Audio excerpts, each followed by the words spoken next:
Hello, everyone. My name is Callie Siplin, and I am the graduate assistant for the Sacramento State debate team, and I am going to be your moderator for our debate tonight.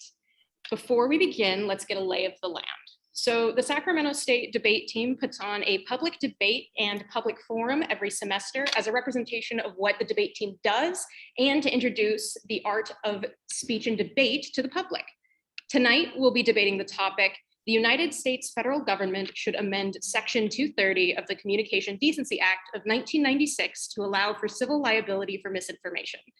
To summarize, our debaters will be talking about Section 230, a bill that introduced the concept of social media companies not being legally responsible for the content of their users produced, with the exception of specific crimes such as human trafficking. Tonight, we have some of our talented debaters lined up as our affirmative team and our negative team. On our affirmative team is Giovanni Salgado, Ariela Sotelo, and David Kirker. On our negative team, we have Estefany Olivieres, Kelly Williams, and Aya Al-Jabouri. Tonight, we will have the affirmative speak for 5 minutes, followed by a cross-examination by our negative team, and then the negative will speak for 5 minutes. This will continue. I will be timing the debaters and cutting them off after their allotted time. Without further ado, I invite both teams to turn their cameras on, and the affirmative team, you are welcome to begin the debate.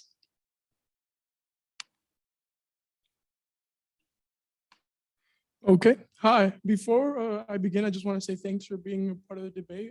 I am the affirmative today. My name is Giovanni. And one of the most controversial issues at hand today is the spread of misinformation online and its effects of what is published on its effects on American society. Various events in 2021 have brought into question what should be allowed to be published online and who, if anyone, should be held liable for the effects of what is published online. Our first contention is that misinformation can lead to violence, as shown by the events in 2021, the January 6th storming of the Capitol, which is a prevalent example of the power of the spread of misinformation. Furthermore, our second contention is the rampant spread of misinformation regarding COVID-19 and the vaccine on social media have become an overwhelming threat to public safety and as a result, a health crisis. This has forced the federal government to look at how to push for social media platforms to include more oversight of what is being published on their platforms. But one piece of legislation stands in their way. And it is essential to understanding the issue at hand. It is Section 230 of the 1996 Communications and Decency Act.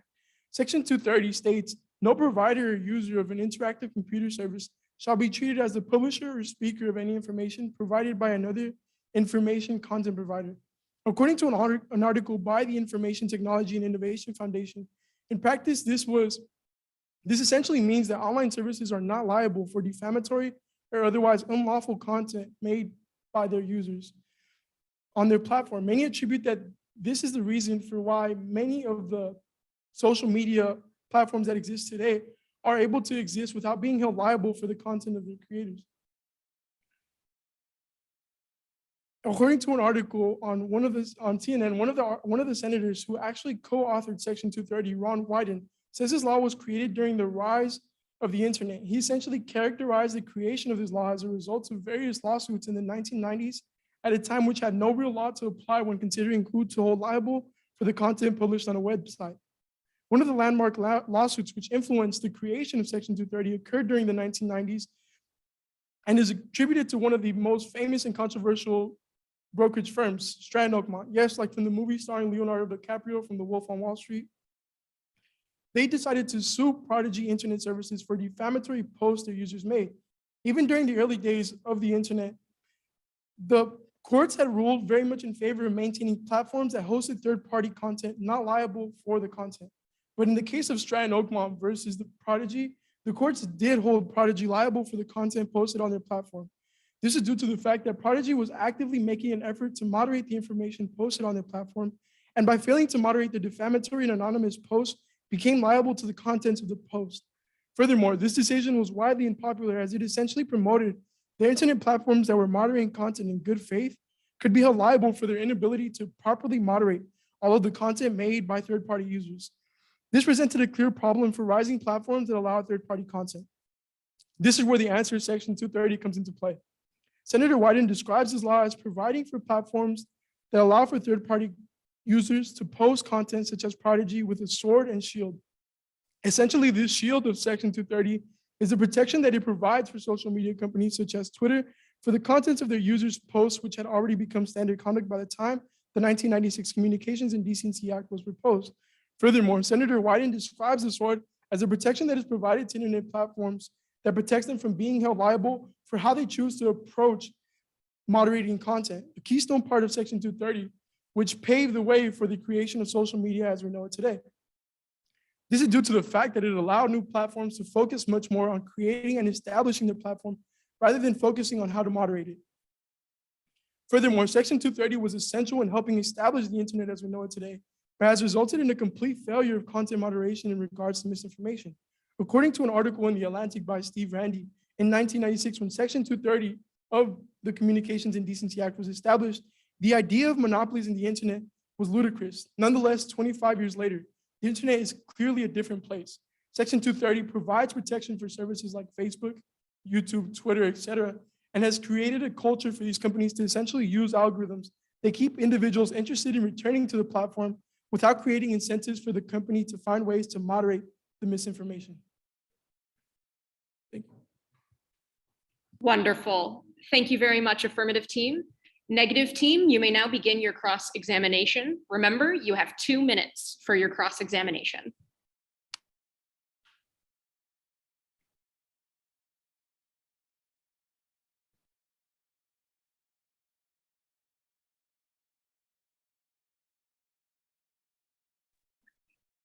Negative team, we can't hear you. You're still muted.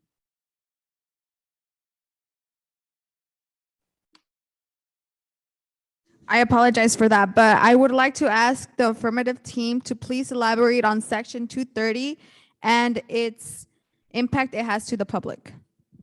So Section 230 essentially states that no provider or user of an interactive computer service shall be treated as the publisher or speaker of any information provided by another information content provider. And essentially the way this impacts the public is that misinformation that can mislead someone from their beliefs, such as COVID-19 and vaccine information, as a result of Section 230, can be up on the publisher's site, can be up on Facebook, and no one can be held liable for the misinformation and the damage that it causes. So another question is, how would the 230 reform help with misinformation?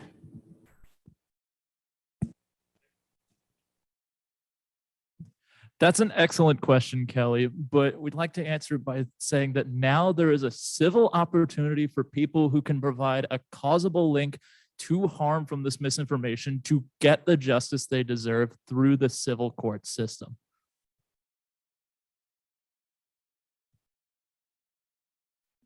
So I guess based on that answer, this civil opportunity to recover from harm, would this be for anything? Would this be for defamatory statements as well as misinformation, or what exactly?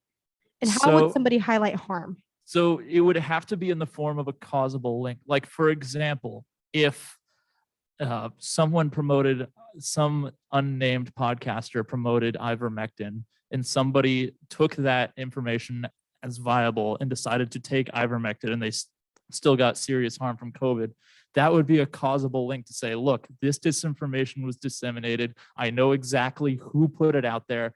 And those individuals can no longer be just hide behind Section 230. And now the people who brought that misinformation to light can now be held liable for a causable link if someone can actually prove they were harmed by this. Wait, and I'm confused a little bit. Oh. That is your time for the cross-examination. Negative, excuse me. Negative, you may begin your first speech. You have 5 minutes. Good evening. I want to thank everybody for coming to tonight's debate. Tonight, I will be discussing the real issues of social media, misinformation, and my opponent's proposal to tackle it. While my opponent's proposal may be made with good intentions, the road to hell is usually paved with good intentions, and there are major censorship concerns that need to be addressed with regards to their proposal. I will be presenting 2 major counter arguments for the affirmations proposal, along with direct refutation of their evidence. Let's talk about contention 1, the First Amendment presented. According to Mary Ann Frank, professor of law at the University of Miami and president of the Cyber Civil Rights Initiative, to the extent that people want to force social media companies to leave certain speech up or to boost certain content or ensure any individual continuing access to a platform, their problem is in Section 230. It's their First Amendment. The issue with reforming Section 230 is that it is likely to present a Supreme Court challenge under the First Amendment. This would allow the government to argue for looser restrictions on censorship. Any issue that the government determines a safety issue may be subjected to censorship. In order for proposals such as this to survive a legal challenge, the court will need to substantially expand expectations of the First Amendment, and that could substantially have negative consequences. James Grimland, a law professor at Cornell Tech, expands on this issue, stating that Section 230 is a main battlefront in a new and confused proxy war over the First Amendment. Jeff Kosef, an assistant professor of cybersecurity law at the United States Naval Academy, the author of the 26 Word that created the internet, a history of Section 230, provides a lot of analysis on how the weakening of the First Amendment might play out. He states that nearly all misinformation is protected by the First Amendment, and that allowing for truth determinations to be a metric of First Amendment protection. Contention 2, slapping down dissent. My next contention is about the damage done by private actors who are given free rein to sue. Currently, the strong protections from Section 230 make online platforms uniquely powerful sanctuaries for criticizing the powerful. The resolution would change that by opening internet speech to a dangerous phenomenon known as SLAPS, which stands for Strategic Lawsuits Against Public Participation.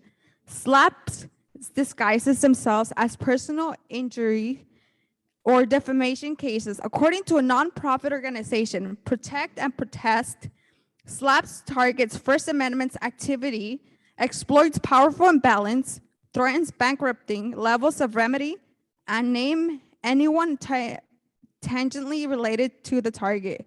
The point is intimidating into silence. Because there are no federal laws against using civil suit to intimidate, slappers will pick and choose which jurisdiction they start to sue. Even worse, they may use federal RICO laws intended to fight against crime, which allows triple challenges. The result of this is that online platforms will intimidate against hosting speech that criticizes the powerful, celebrities, corporations, and public officials. Again, activist groups won't be able to organize Facebook or Reddit. Hashtags will quickly get taken down or blocked on Twitter, and all the senseless mass movement power of social media will be gone overnight. No more hashtag Black Lives Matter, no more hashtag Me Too, no more future movements. If this is not enough to convince you, then perhaps we should discuss the cost. The most common legal foundation of SLAP suits is tort law. The Institute of Legal Reforms estimates the litigation cost alone of torts in 2016 was $184 billion. Even small increase in SLAPs would result in massive costs. What's worse is that there are no counsel for civil cases, no public defendants against SLAPs. If defendants can't pay exorbitant cost of lawyers' fees, then they have to represent themselves in the ancillary and bicentennial legal system, a battle they're almost sure lose without years of training and experience. Thank you. All right, affirmative, you can now begin your cross-examination.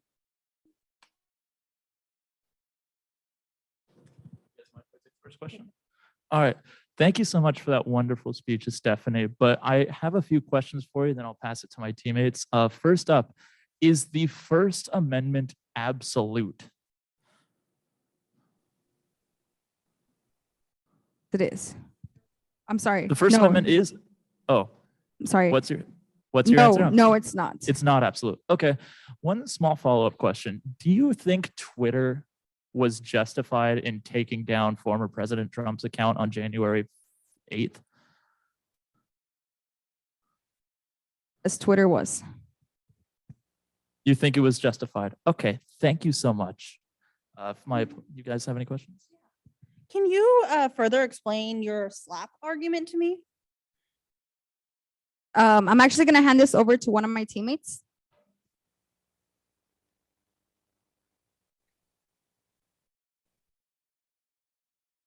So the slap argument is pretty straightforward.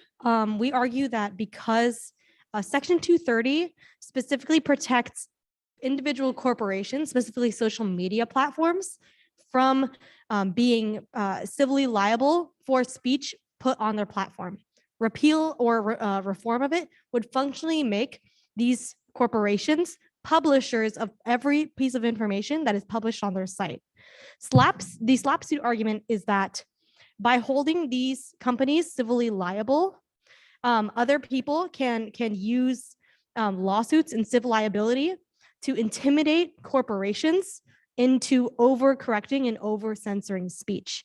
So for a perfect example, with regard to the Me Too movement, or like very powerful people who are accused of sexual abuse publicly on public platforms, they can now intimidate companies into censoring that speech preemptively.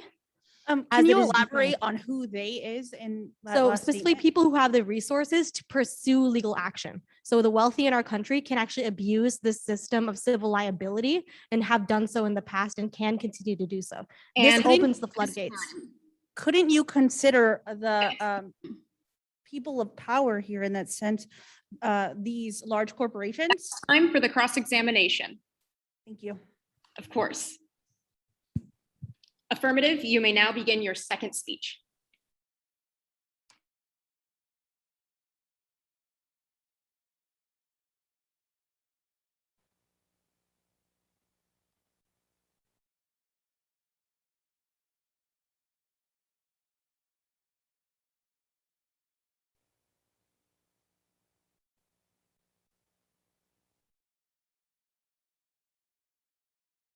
I am here to continue speaking about the affirmatives plan that the United States federal government should amend Section 230 of the Communications Decency Act of 1996 to allow for civil liability for misinformation. I would like to begin first by addressing the negative team's argument. I would like to address their first contention. They make this argument that this becomes an issue for the First Amendment and basically a claim of censorship. The First Amendment is not absolute, which they also agreed to. It never has and never will be because it's often challenged and purview is changing at all times. Now, I'd also like to address their second contention, which was slap suit. My opponents claim that the policy is an abuse of power, stating that it essentially takes away the ability for the public to criticize those in power. We say that those in power, such as in this instance, these large platforms, will have to be held accountable, which they currently are not, for these damages. These major consequences are ones that will not be exempt for these big corporations, but this amendment must be made to 230. These entities are private corporations and should be held responsible to regulate themselves or allow for parties to go and check. Now, I'm just going to delve into more of our contentions and just tell you how we simply outweigh the negatives case here.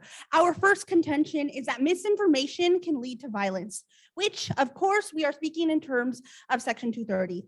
According to an article from the Pew Research, where they did a survey of July 13th through 19th, they said that 2/3 of Americans, which is 64%, say social media has a negative effect on what's happening in this country today. This is quite a large number. And they also say that the misinformation can lead to hate speech, right? They are not trusting the information, and that's for a good reason, which everyone has the ability to post whatever. We say that these platforms of misinformation lead to hate speech, fear, and transpire into beyond what the screen has held and can lead to violent behavior. Violent behavior that has become very familiar over this past year, such as the displays on January 6th. Our second contention of misinformation can lead to public health crisis is that COVID-19 is probably the first thing that comes to mind when we all hear our second contention. This past year, we were able to see how these platforms, in addition to these large followings and people that have these large followings or viral posts, can affect the public's perspectives on public health. We have seen that through the lack of belief in the validity of the coronavirus and even the effectiveness of alleged agendas that people have brought up, that we've seen celebrities and even nurses posting their beliefs on social media and making it as if it's some sort of expertise. Lee Kumke, a professor of health communications at Harvard, discussed his opinion on this matter, stating that social media platforms are one of the most significant abettors to spread of misinformation and disinformation, and that their algorithms have basically compounded to this problem. He also discusses that they should be held responsible. The social media companies should hold some responsibility here in spreading this medical misinformation. The status quo is far worse. As my partner discussed, this past year has been a testament to just how dangerous misinformation is when it can reach such a wide audience. It grants something that seems so insignificant, like a tweet, a TikTok, or any other kind of these platforms, the possibility to create major conflicts at just about any level. Which is why people often question who's liable. When negativity comes from these platforms, this calls for accountability because these platforms are incubators for misinformation and the dangers that plague the United States. Thank you. Thank you very much. Negative, you may now begin your cross-examination. Thank you so much, Ariella, for that wonderful speech. I have a couple questions for you, if that's all right. Yes. Let's see here. So first, how would we determine what is and isn't in misinformation? What in the world of is, VF? well, with that, we have a vast majority of research to check what is true and false. Right? If things are inherently lies and false information, this 230, if it would have amended, would help with that, right? Okay. Why is Section 230 uniquely key to checking, to keeping these companies accountable for the misinformation spread on their platforms? Because 230 is currently a roadblock in the solutions that could be possible here. We are seeing that these platforms are allowing for these authors to simply just put out anything, and with 230 being that piece of policy, we can enact change in that way. Okay. So you argue that the status quo is far worse than a world in which we reform Section 230 to allow for civil liability for misinformation, right? Yes. Can you elaborate why? I can elaborate because currently we have seen on January 6th that we saw that there was intruders, right? Our own American citizens were essentially going into the Capitol building and promoting violence. And this was through promoting violence through social media and So we are seeing that this is happening at the highest of level where people are going to the White House. Okay, so my question is, what social media platforms were used to organize January 6th? Twitter was definitely one of the ones used. Well, what about Telegraph? Telegraph is a much more private form of social media that's kind of created an echo chamber. How would this And civil that is your liability time fall? on cross-examination. Okay. All right. Negative, you may now begin your second speech.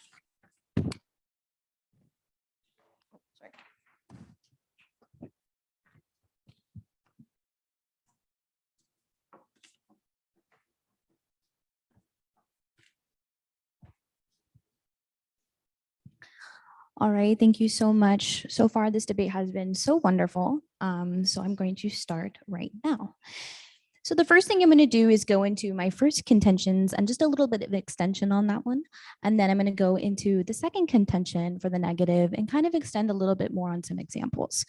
So misinformation is inevitable. Billions of people use social media, and the affirmative is asking you to be able to get rid of misinformation almost immediately when it brings up. We can fight over how much misinformation comes up, and we can say that we're going to get rid of it, but every second somebody is posting something, and that could form into a bunch of misinformation with just the push of a button. So the biggest question is, how can we even get rid of misinformation if misinformation is ultimately inevitable? It is also extremely difficult to determine. You'll need to almost investigate every single case that has been published to make sure that is miscategorized as misinformation from the affirmative. By doing that, companies might just avoid that altogether because it's a little bit too much work for them to do. And instead, they'll do a censorship program like the negative has actually had to say.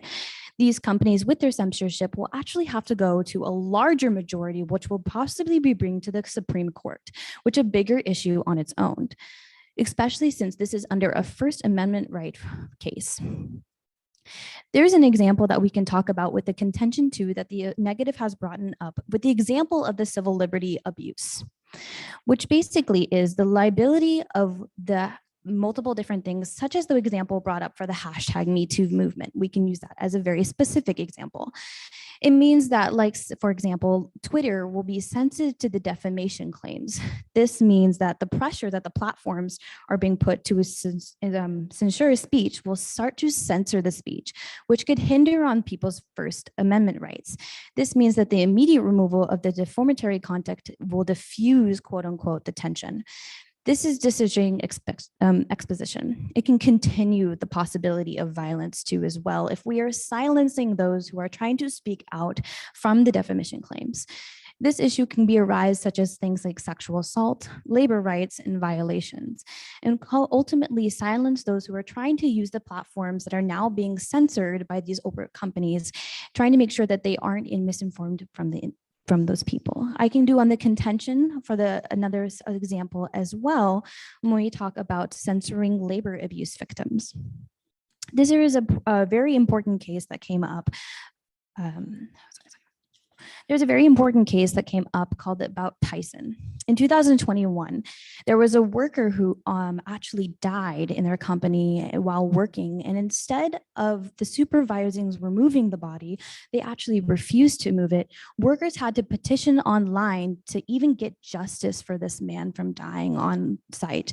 And instead of them removing it, they actually worked 24 hours around the dead body before it was even removed. And the only reason it was removed is because they petitioned it online.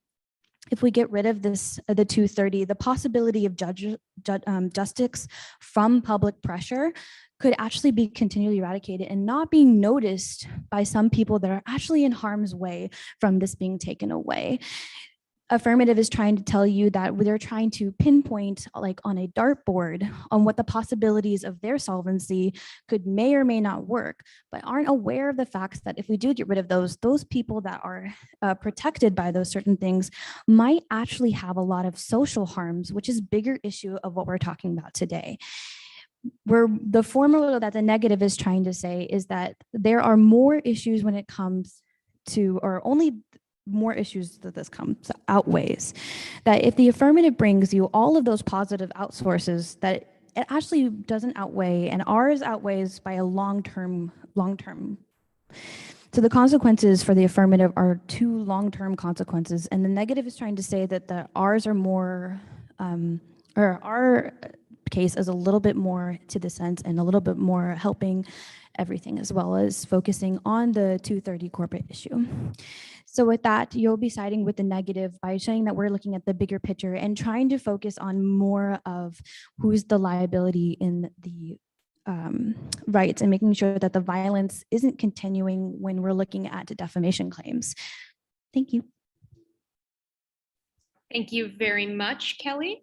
Affirmative, you may now begin your cross-examination. All right, thank you so much, Kelly, for that wonderful speech. I would just love if you could take me through a little bit of your links for a second. You mentioned the Me Too movement. Are you conflating Me Too with misinformation? How are the people who are posting their assault stories going to be like sued? How is this going to work? Thank you so much for that question. I'll be answering on behalf of Kelly. I think that there's a little bit of confusion here, right, between what our link story is and what the affirmative has heard. First, it's not that sexual assault victims are spreading misinformation when they talk about their stories and when they expose those who have assaulted them. It's that misinformation as a claim is extremely vague.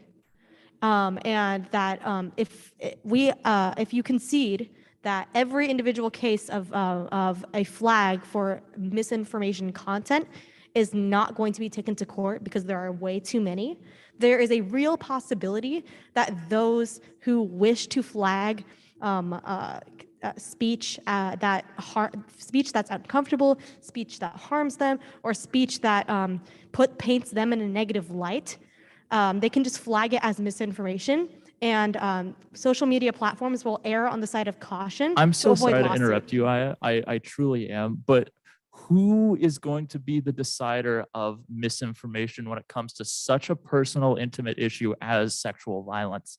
So here's that's the entire issue. There are thousands of people who suffer from sexual violence.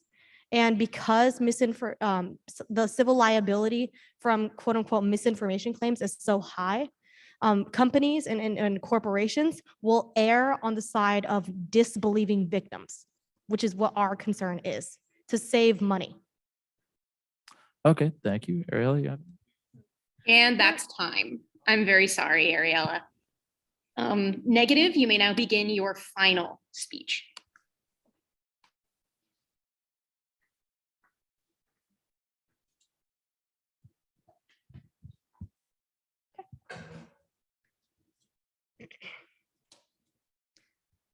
I just want to thank everybody for attending tonight's debate.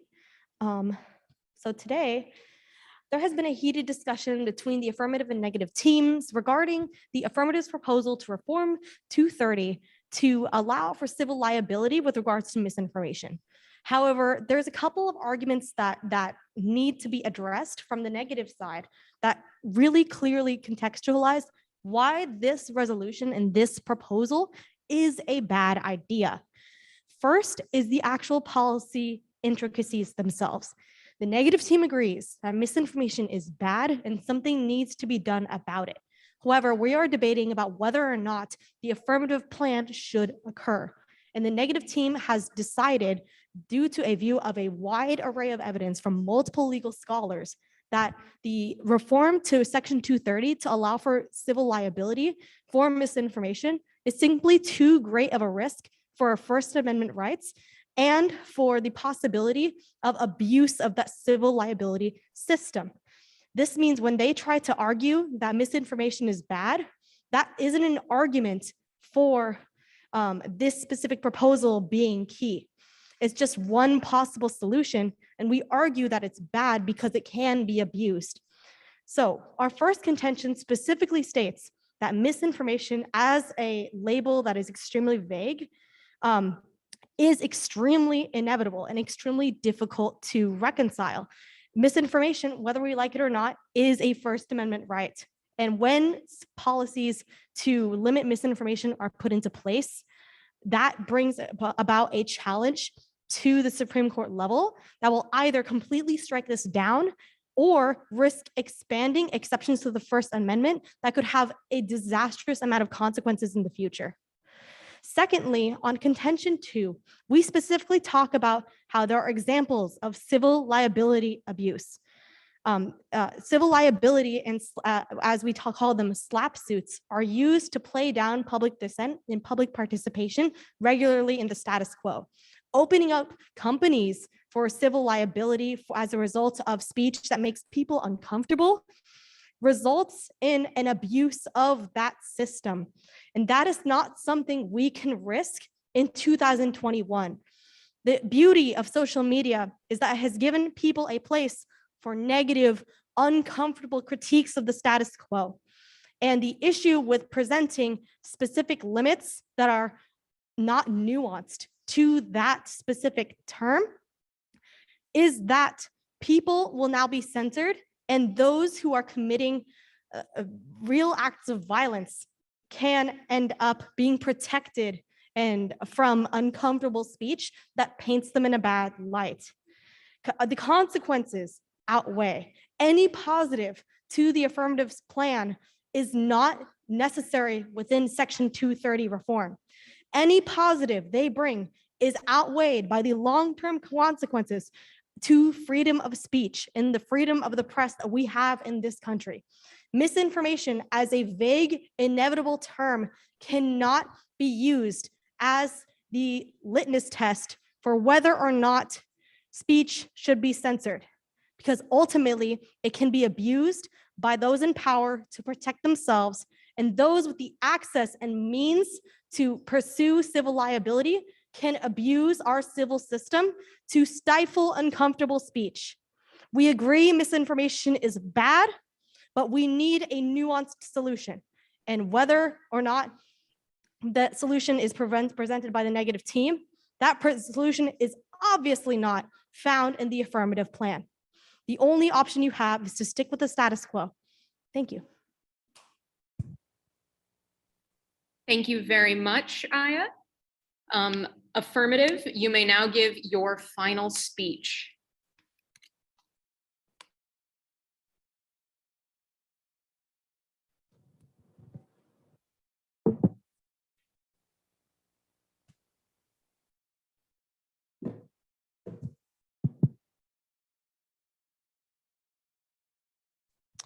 As the last speaker in today's debate, I'd like to thank everyone for coming out and watching, and encourage everyone who may be interested to come join the Sacramento State debate team. With all that being said, the negative in their last speech spends several minutes talking about how they agree misinformation is bad, but that shouldn't be the litmus test. Well, the affirmative is the only team that has any propensity to solve the issue. The negative just gives you defense, which means if you think there is even a 1% chance that the affirmative is going to solve for the problem that we both agree on, then you have no choice but to prefer the affirmative. So let's go through it for quite a bit. My opponents make a good argument about how the First Amendment could be challenged through this, but ultimately this really boils down to the fact that the First Amendment has not, is not, and will not be absolute. As of right now, there are constantly different courts who are opining about how the First Amendment is put into practice. By implementing these changes to Section 230, we're not providing a path to censorship. In fact, we're simply strengthening the different systems that we have right now. I asked my opponents in CrossX if they thought that the banning of Donald Trump's Twitter account on January 8th was justified, and they agreed. If we're going to be taking these actions, Twitter as a private corporation and Instagram and all of these other companies have already had the responsibility of trying to protect the public from misinformation that could very easily turn violent. Our opponents agreed to this, and by amending Section 230, we're only by providing a much better pretext of actually providing help for the public. Again, this is going to help solve for things like inciting riots. If we can nip it in the bud before it happens, we ultimately are going to see a public that is much safer. Even if you don't buy that, let's get down to their slaps argument.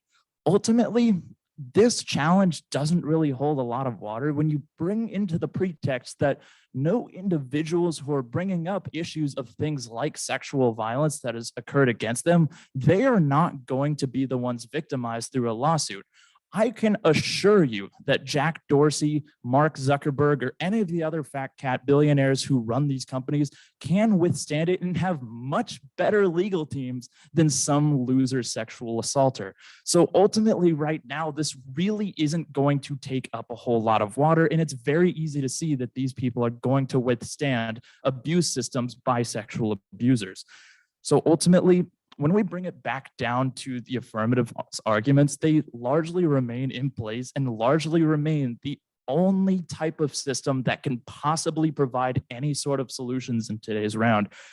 We've talked about the fact that right now we're going to be seeing this as a stop to the incitement of riots. And as I said before, we can nip it in the bud and make sure that it doesn't happen before the actual violence happens.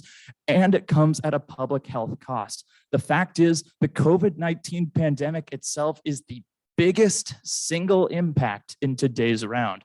The fact that more than 750,000 Americans are dead are largely due to the facts that misinformation was spread from the very beginning of the COVID-19 pandemic. If we're going to take public health seriously, we're going to need to make sure that these public platforms are held liable to make sure that only the best information can get out to the public. Ultimately, right now, we've already seen a pretext for companies like Twitter to actually try and help the public. And we are simply, as the affirmative, trying to reaffirm that notion. So because of the fact that right now the affirmative is the only team that can provide any mechanism of solvency, and because the terminal defense arguments of the negative are simply not enough to overcome any chance of solvency, you have no choice today but to prefer the affirmative. Thank you. Great work, everyone. Both teams really brought their A game tonight. If both teams would turn off their video now, please, I would appreciate it.